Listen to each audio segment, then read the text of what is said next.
Ladies and Germans, how are you all doing? This is Con Ulrich. And I'm Rangru. Hello, hello, hello. And we're going to bring you a third game. Usually it's just two, but today we want to give you a lovely little look on the map of Meridet. From the, I want to say, American division, right there, Rang? Yeah, from the American League. Indeed, indeed. So who do we have actually facing off today? Well, in left-hand side in blue, we have Alan Curbishly as the 15th Scottish Infantry Division. And on the right-hand side, for the Germans, we have TastyTaint as the Windhund Division. I love saying that name. Oh boy. That's just a delicious name, right? Yeah, come on. I have no doubt it's succulent and sweet there for you. I want to hear the story behind that one. Wishful thinking, perhaps? We'll never know. Yep. Okay. Alright, so I'm going to be calling him T squared, or just Tasty, for this match. I can't say the same for Ryan, but we'll find out. Won't we there, folks? Now, Alan Curbishly, who sounds like a very British name in the first place, he has a mass of troops over on his side. Tasty, well, maybe not so much. Yeah, I mean, you just amass the infantry, get just the floodgates rolling. Well, for TastyTaint, I mean, you only get 4 Panzer Grenadiers and A phase on a good day. But as you see, everything's vetted. It's using a lot of half tracks, a lot of those anti-tank half tracks too, which is usually, I think, a pretty good choice. I like using them a lot. And yeah, off we go. Just, you know, small numbers versus big numbers. Or higher quality, at least. Yeah. I do wish that we would see an MG move to the center part of the map. I mean, we're seeing everyone pretty much avoid it like the plague, and I can't help but feel, give me a machine gun just to the east of that manor house, and I will own the world. Oh yeah. There's been a few positions where I stuck like a Vickers gun on there, and it just, it just goes ham like it's World War I. Indeed. But the thing is that, I mean, it is fair to say that the Scotch do have the means to move him right back out, but it's still going to take him a while. Exactly. But in terms of this positioning, it's going to be a little bit tough for Tasty early on, as his infantry aren't really CQC equipped. He does have half tractors, which is nice, and it's really going to be down to using that half track play for Tasty to really take the victory on this map.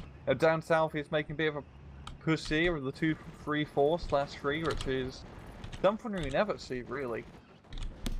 You're right. Actually, I wasn't even thinking about that, but you're absolutely right. That artillery piece mounted on top of that. Problem with that, though, is that the 6-pounder is right there, and I don't care if you're moving or not. Well, ammo storage has already been hit on the 250-10, and you need to keep that alive, and he fails to do so. Yeah, and that's a 3-star 6-bar, right? Yeah, I wouldn't want to mess with that.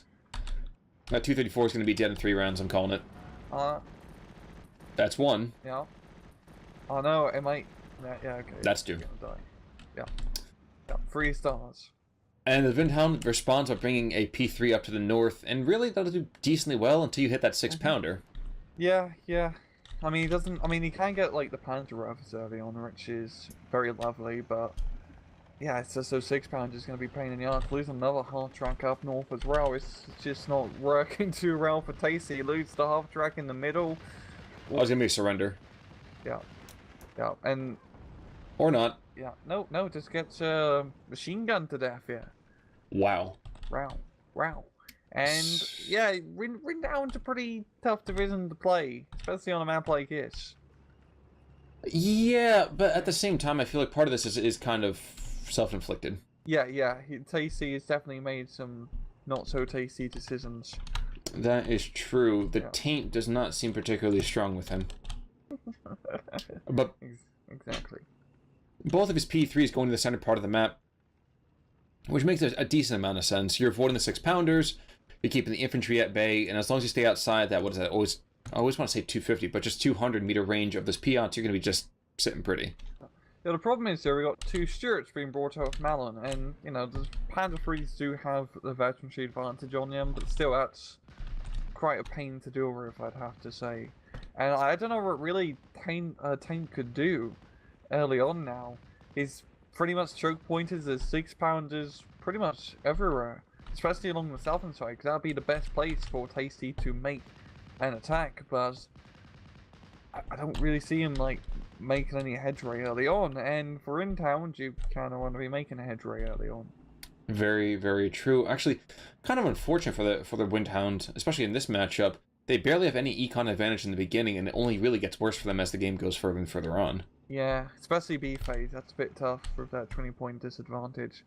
But yeah, it's just also you only get like 4 Panzer Grenadier squads really, and they're not really great CQC, and this is a CQCS map.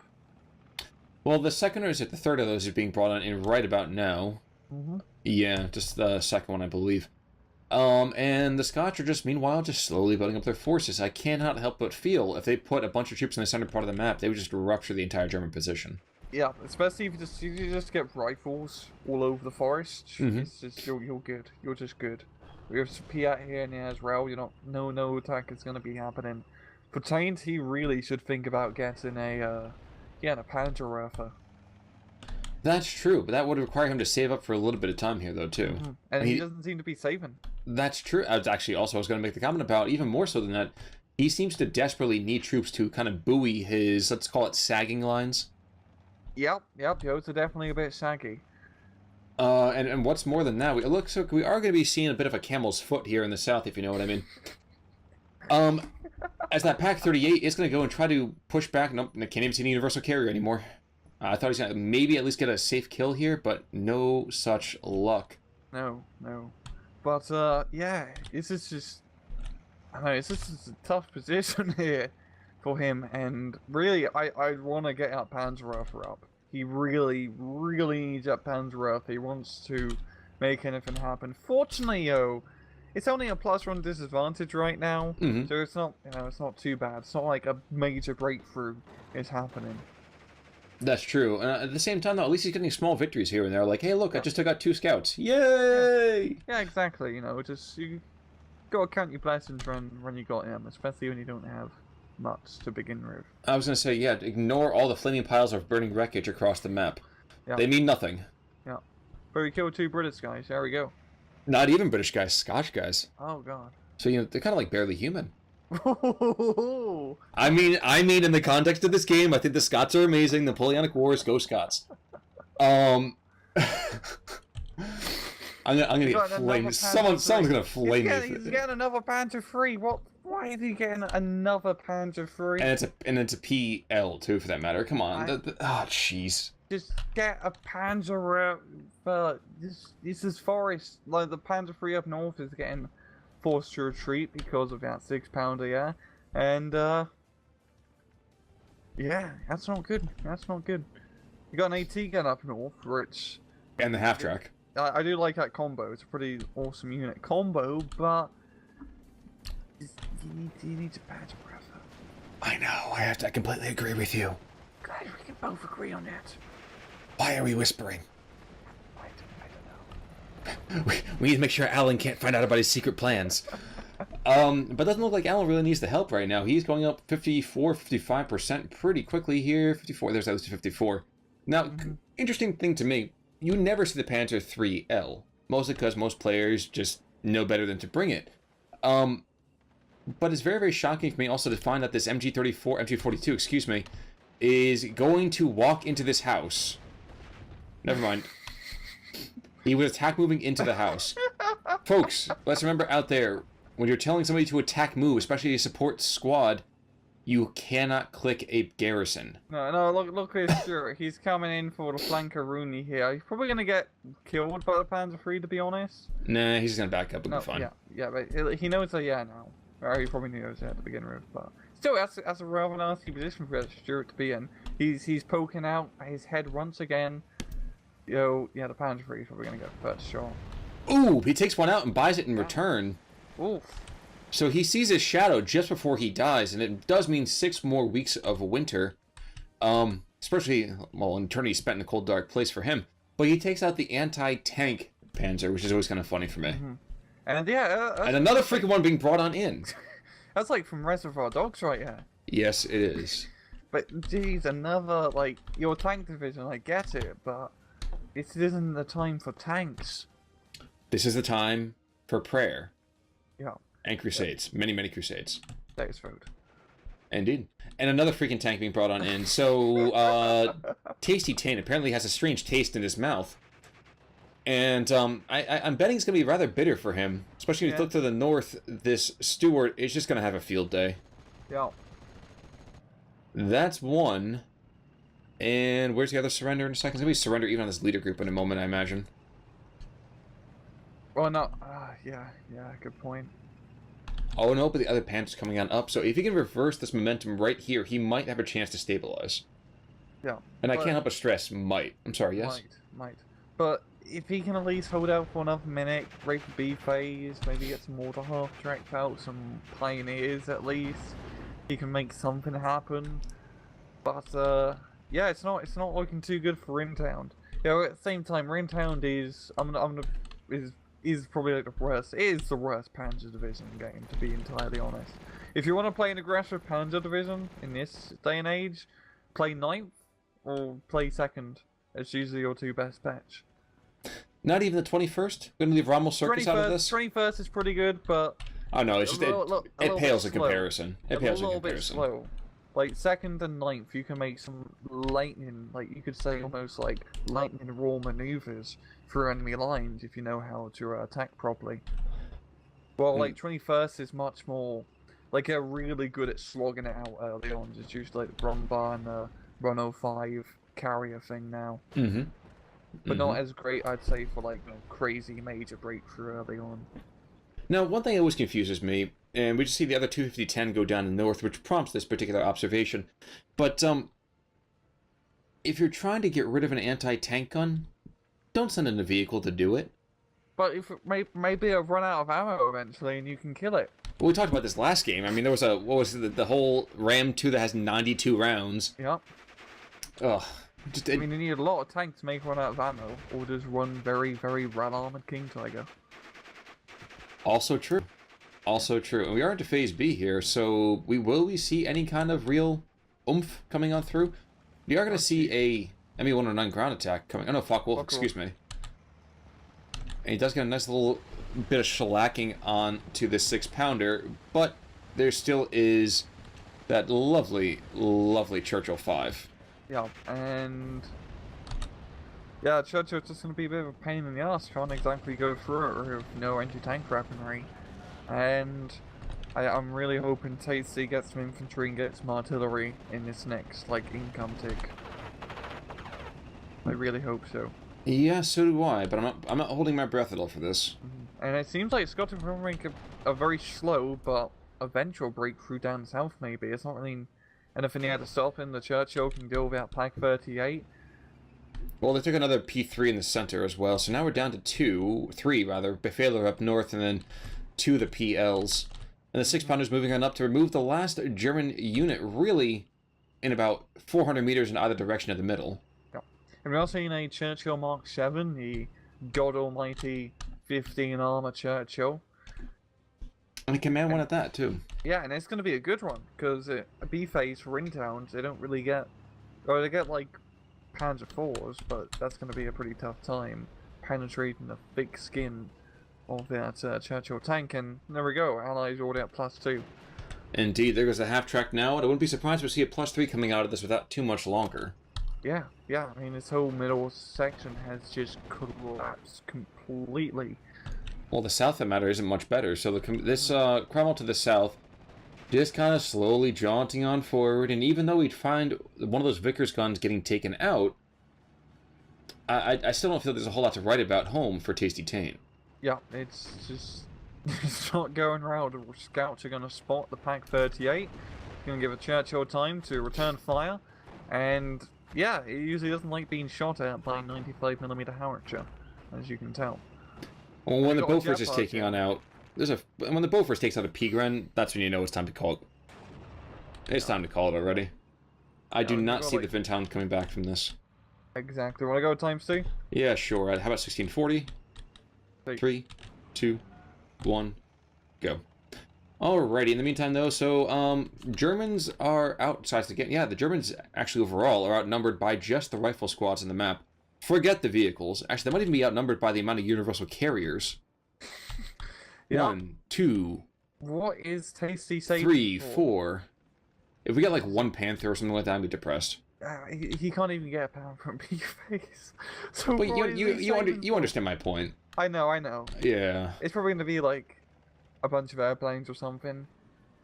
Yeah, if you're gonna go out, you might as well go out with a bit of Now for Panzer 3, there we go. woo! It worked before, we can do it again. And more bombs right around the middle. Many bombs going around the middle. Carpet bombing. Buy that Junker. Okay, he spent all his money on it. A single Junker. On a single, you could get almost 2 Panzer Rifles for that price. But hey, you know, there's that +3 we were talking about. So, 8 minutes to victory over here for Alan. Let's see if he can speed this up even more. We'll see. And Bofors, in the meantime, is going to start pushing away that ground attack plane. Yeah. Nothing too surprising there. And is that another Cromwell coming in? No, Challenger coming on in. Yeah, but that's just going to completely shut down his open area. And these Panzer 3s up north have done bugger all. Oh, you're being much more polite than I was going to say about that. There's another P3 coming on in. Did he just put P3s in his freaking deck? Well... He has more than that. He can get Panzer 4s at least. I mean, you want to be getting Panzer 4s by V-Phase. I mean, this ain't North Africa, bud. Well, amusingly enough, we are going to see the Churchill Mark 7 up north. He's taking shots like a boss from like 300 meters, and this pack is still not taking him out. Yep, that's why you get the 15 armor Churchill. Yeah, it's just, it's a literal tank. You mean it holds water? Because right now, I'm not sure the German case holds water. So P3's dying left, right, and center. 2 left up in the north. Pack 38's gone down. Yeah, this is just brutal. This is hard to watch. There's 3 of them left. Yeah, and this is tough. Ugh. Not safe for work. Internal fragments, there's another one right there. Pack 38 is going to take some firepower here, and indeed, we have the last little bits of infantry being thrown on in 68% of the map. Damn. If this Stuart takes out this P3, I'm going to be pissed. You're probably going to get pissed. I know, and you know what? And you know what? I went into this knowing with the Windhund on the field, which means there's probably going to be a very, very hard game for me to watch. Yeah. And it's good to know that I wasn't wrong. Yeah. It's just... Panzerwerfer would have just... Well, I mean by the Okay, he's sending a P3 in that has no ammo. Well, he could run something over at least. No, he can't. I don't think they even have that in this game. You can't, but you can be optimistic. Oh, God. Maybe if I blow up. Maybe if I blow up, maybe I could take a couple of them with me. Exactly. This isn't 40k. Oh, jeez. I mean, but look, on the bright side, he's got a 2-star J-88. That's true. That's true. And if nothing else, we can safely say that those guys are going to go back to their families. Yeah. Because this battle is not going to last long enough for them to come out again. No, but essentially, the Panzerwerfer would have helped out a lot because it can knock out 6-pounders, knock out the infantry. It really is a soft target in the forest. For Tasty, like, you know, proper, like, just constructive criticism. You know, just try to push along the southern side more aggressive early on, kind of ignore that northern area, just be a bit defensive. And just use more like lighter vehicles or cannon half-tracks, maybe like a Panzer III here and there, not like 10 different Panzer IIIs in the field. And just use indirect fire to break the Scottish lines and then attack through half-tracks. That would have been the better course of action, but we got Panzer III plays galore, and the 6-pounders definitely pulled their weight by knocking out the entire A-phase force of the German army. And most of the B1 as well. And most of the B1 too, yeah. Yeah, just look at the history, it's just... When you're losing that many half-tracks quickly, you're not doing a good job. And with Windhund, you kind of need your half-track to stay alive, because they're your bread and butter of attacking. Completely agree there, Ryan. Completely agree. Now, oh my gosh, what was the pearl of wisdom I was going to dispense myself? I would say that it's definitely fair to put in the occasional P3 as well, but if you're Windhund, I don't think you really put in more than a card or 2, and you're really putting in it just for the command buffs. Yeah, I usually get like 2 or 3 cards at least. I mean, you can do get quite a good amount per card, to be honest, but, you know, once B-phase hits, the Panzer IIIs are pretty pointless. Exactly. I mean, you got the veteran sheets, is nice, but even the upguns, even that L variant, again, that is a great anti-tank tank.